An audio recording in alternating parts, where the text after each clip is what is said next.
Halo teman-teman, apa kabar semuanya? Video kali ini seru banget loh. Kita akan menjelajahi dunia alat ukur yang ada di sekitar kita. Kita akan belajar tentang alat ukur yang sering kita pakai sehari-hari, yang mungkin sering kita anggap remeh. Pernah kepikiran nggak, gimana ya cara mengukur meja makan kalau nggak punya meteran? Ternyata ada banyak cara kreatif yang bisa kita coba. Atau, gimana tahu badan kita panas kalau nggak ada termometer? Ada beberapa trik yang bisa kita gunakan untuk mengetahui suhu tubuh kita. Nah, di video ini kita akan belajar bareng-bareng tentang alat-alat ajaib itu. Alat-alat yang mungkin terlihat sederhana, tapi punya fungsi yang luar biasa. Siap-siap kaget dan mungkin sedikit ketawa, karena kita nggak cuma belajar fungsinya, tapi juga cerita-cerita unik di balik alat ukur ini. Misalnya, tahukah kalian bahwa penggaris pertama kali ditemukan di Mesir kuno? Aku yakin deh, di balik benda-benda yang biasa aja ini, pasti ada cerita seru yang bikin kita mikir, wah, nggak nyangka ya. Setiap alat ukur punya sejarah dan cerita menarik yang bisa kita pelajari. Jadi, siapin cemilan dan minuman favorit kalian, duduk yang manis, dan mari kita mulai petualangan kita ke dunia alat ukur. Jangan lupa ajak teman-teman kalian juga, biar makin seru belajarnya. Oke. Kita mulai dari yang paling gampang dan sering kita pakai yaitu penggaris.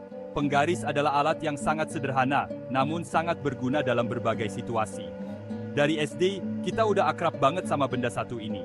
Setiap anak sekolah pasti pernah menggunakan penggaris untuk berbagai keperluan, baik itu di kelas matematika, seni, atau bahkan saat bermain. Dari bikin garis lurus di buku gambar, sampai ngukur panjang pensil, penggaris selalu jadi andalan. Penggaris membantu kita membuat garis yang rapi dan presisi, yang sangat penting dalam berbagai proyek dan tugas. Biasanya, penggaris terbuat dari plastik atau kayu, dengan ukuran 30 cm atau 1 meter. Plastik sering digunakan karena ringan dan tahan lama, sementara kayu memberikan kesan klasik dan elegan. Tapi, ada juga yang lebih panjang, tergantung kebutuhan. Misalnya, penggaris yang lebih panjang sering digunakan dalam pekerjaan konstruksi atau arsitektur untuk mengukur jarak yang lebih besar. Nah, di sepanjang penggaris, ada garis-garis kecil yang menunjukkan satuan ukuran, bisa sentimeter atau inci. Garis-garis ini sangat penting untuk memastikan pengukuran yang akurat. Cara pakainya gampang banget. Tinggal sejajarkan ujung benda yang ingin diukur dengan angka 0 di penggaris. Lalu lihat angka terakhir yang sejajar dengan ujung benda lainnya. Gimana? Mudah banget kan? Penggaris juga bisa digunakan untuk mengukur ketebalan atau kedalaman benda. Tapi, jangan salah, meskipun sederhana, penggaris punya peran penting banget loh dalam kehidupan kita sehari-hari. Dari pekerjaan rumah tangga, proyek DIY, hingga pekerjaan profesional, penggaris selalu ada untuk membantu kita mendapatkan hasil yang terbaik dan paling akurat. Naik level nih. Sekarang kita bahas tentang jangka sorong, alat yang sangat penting dalam dunia pengukuran presisi. Kalau penggaris jago ngukur benda dengan satuan centimeter, jangka sorong ini jagonya ngukur diameter benda-benda kecil dengan satuan yang lebih teliti, yaitu milimeter, bahkan sepersekian milimeter. Alat ini sangat berguna untuk pekerjaan yang membutuhkan ketelitian tinggi, seperti di bidang teknik dan manufaktur. Bentuknya unik, kayak capit kepiting gitu, dengan dua bagian rahang yang bisa digeser. Desain ini memungkinkan kita untuk mengukur benda dengan berbagai bentuk dan ukuran dengan sangat akurat. Bagian pertama disebut rahang tetap, yang kedua rahang geser. Rahang tetap berfungsi sebagai titik acuan, sementara rahang geser digunakan untuk menyesuaikan ukuran benda yang diukur. Nah, di jangka sorong juga ada dua skala, yaitu skala utama dan skala nonius. Skala utama memberikan pengukuran dasar, sedangkan skala nonius memberikan tambahan ketelitian. Cara pakainya, jepit benda yang ingin diukur dengan kedua rahang jangka sorong, lalu lihat angka yang ditunjukkan oleh skala utama dan skala nonius. Pastikan untuk membaca kedua skala dengan hati-hati agar mendapatkan hasil yang akurat. Bingung? Tenang, nanti kita bahas lebih detail di video selanjutnya ya. Di sana, kita akan membahas langkah-langkah pengukuran dengan lebih rinci, dan memberikan tips untuk mendapatkan hasil yang paling akurat. Kalau butuh ketelitian yang lebih tinggi lagi, mikrometer sekrup jawabannya. Alat ukur ini bisa ngukur benda dengan ketelitian hingga 0,01 mm. Bayangin, sekecil-kecilnya benda, pasti keukur deh sama si mikrometer ini. Bentuknya mirip jangka sorong, tapi lebih kecil dan dilengkapi dengan pemutar. Di bagian pemutarnya, terdapat skala putar yang bisa kita putar untuk menggerakkan rahang mikrometer. Cara pakainya, putar pemutar sampai benda terjepit di antara rahang mikrometer. Lalu, baca skala utama dan skala putar untuk mengetahui hasil pengukuran. Gimana? Canggih banget kan? Nah, kalau yang satu ini, pasti udah nggak asing lagi dong. Siapa sih yang nggak pernah nimbang berat badan? Yup, timbangan. Alat ukur yang satu ini berfungsi untuk mengukur massa atau berat suatu benda. Ada berbagai macam timbangan, mulai dari yang tradisional pakai bandul, sampai yang digital dengan layar LCD. Cara pakainya pun beda-beda, tergantung jenis timbangannya. Tapi intinya sih sama, yaitu menempatkan benda yang ingin diukur pada timbangan, lalu lihat angka yang ditunjukkan. Gampang kan? Lagi demam, langsung deh cek suhu badan pakai termometer.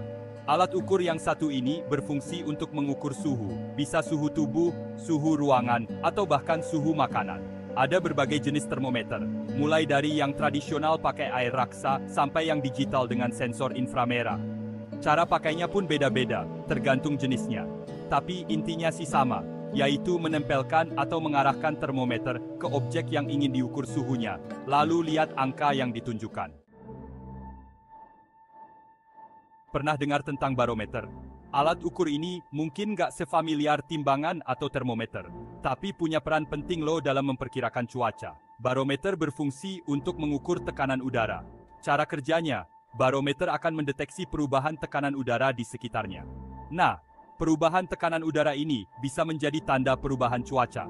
Misalnya, tekanan udara yang turun drastis bisa menandakan badai akan datang. Keren kan?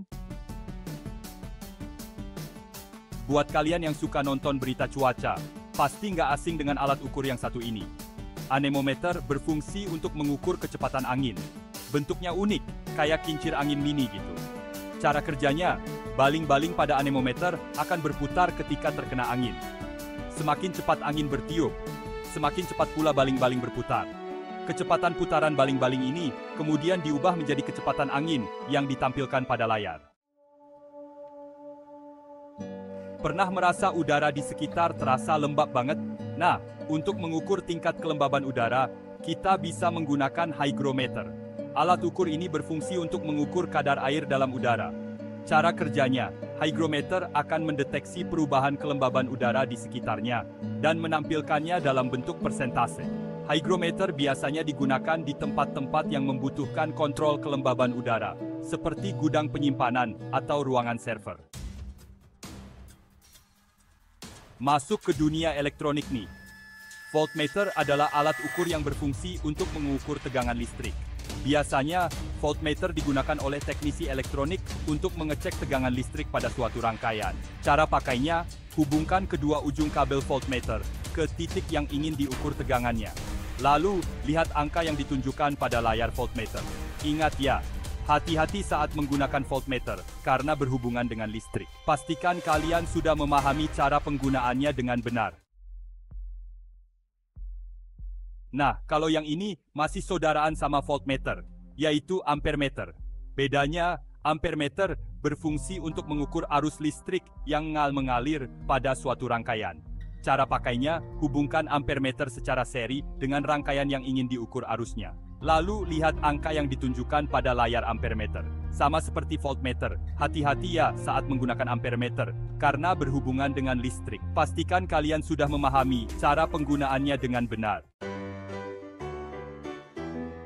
Nah, itulah tadi beberapa macam alat ukur yang sering kita jumpai dalam kehidupan sehari-hari.